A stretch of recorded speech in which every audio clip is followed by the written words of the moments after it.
वाई पंचायत समिती येथे मंत्री मकरंद आबा पाटील यांची आढावा बैठक संपन्न. बैठकीत पाणी टंचाई परिस्थिती व प्रशासकीय कामे याबाबत घेतला आढावा. अनेक विभागांचे प्रशासकीय अधिकारी यांची उपस्थिती. शासकीय कामातील दिरंगाईबाबत काही अधिकाऱ्यांची घेतली झाडाझडती. नमस्कार, मी संजीव महामुनी, सातारा जिल्हा प्रतिनिधी आणि आपण पाहताय युवा मराठी न्यूज. सोमवार दिनांक 13 एप्रिल रोजी वाई येथील पंचायत समिती सभागृहात मदत व पुनर्वसन मंत्री मकरंद आबा पाटील यांनी पाणी टंचाई परिस्थिती व प्रशासकीय आढावा बैठकीचे आयोजन केले होते.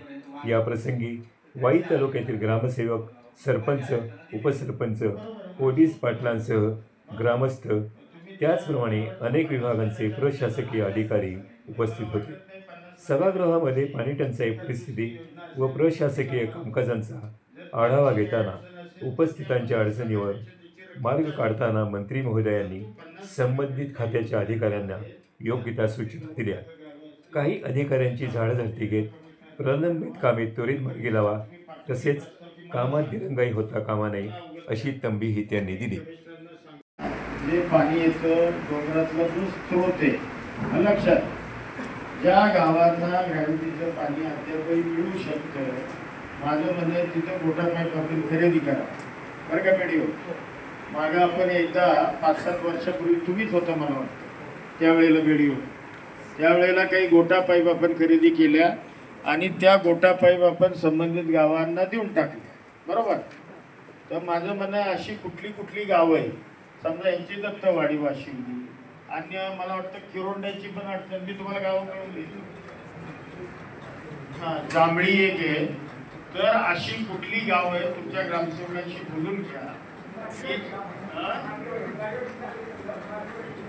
एक मांडरेवाडी घ्या. अशा पद्धतीनं ज्या गावांना ग्रॅव्हिटीचं पाणी आपण देऊ शकतो आणि अशा गावांना आपण गोटा पाईप खरेदी करून देऊन टाका त्यांच्या मागणीप्रमाणे. आता हे बघा बापू, ऐका ना बापू, किती योजनांची लाईट बिल तर किती, थोडासा एक अंदाज देऊ शकता का तुम्ही?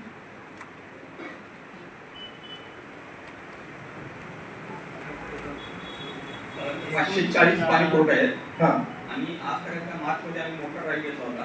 सगळ्या ग्रामपंचायतीने तुमचे पैसे भरलेले, करंट बिल सगळे आले.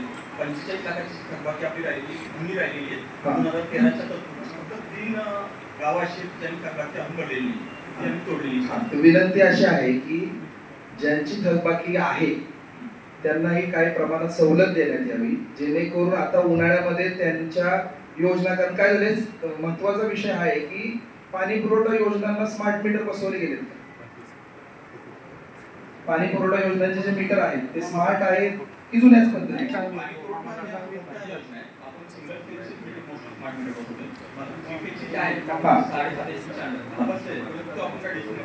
हा, म्हणजे डिस्कनेक्शन होऊ नये येणाऱ्या काळामध्ये. जरा एक मिनिट ऐका. आपण टंचाई काळामध्ये कधीही कुठली कनेक्शन तोडत नाही, बरोबर शिवतरे सर?